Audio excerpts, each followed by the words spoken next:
I was sent out from gunnery school to Vancouver Sea Island, RCF Station Sea Island, which is now Vancouver Airport.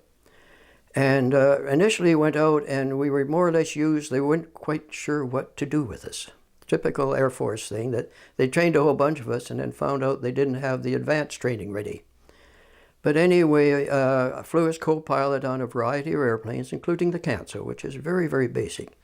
The co-pilot's main duty on the Canso was putting on the parking brakes. It's true.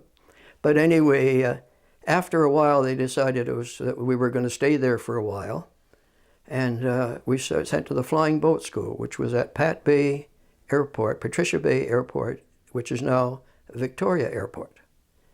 And it was the home of the Flying Boat School right through the war and that. And this is where you took pilots off other airplanes and taught them how to fly off the water. And it's an entirely different technique. Anyway, I went there, and the course was during the winter, because the Arctic was frozen up by then, so we weren't doing Arctic operations. And the course lasted about 6 weeks, but that was all dependent on the weather. So you would get basically what you had to do was break some of the things you had learned through all of your flying experience.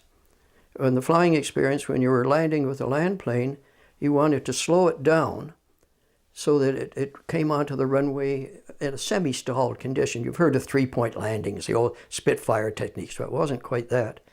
But on the water, you flew onto the water, because the important thing was the angle that your hull touched the water at. So you had to break them of this habit of dropping on, because on land, if you bounced, every bounce got smaller. On water, if you bounced, every bounce got bigger. And about the third or fourth one, there was a danger of the airplane breaking up. So if you did skip, you immediately applied full power and got the heck out of there and tried it again.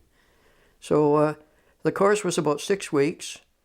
And then after that, you were qualified to be a Canso captain.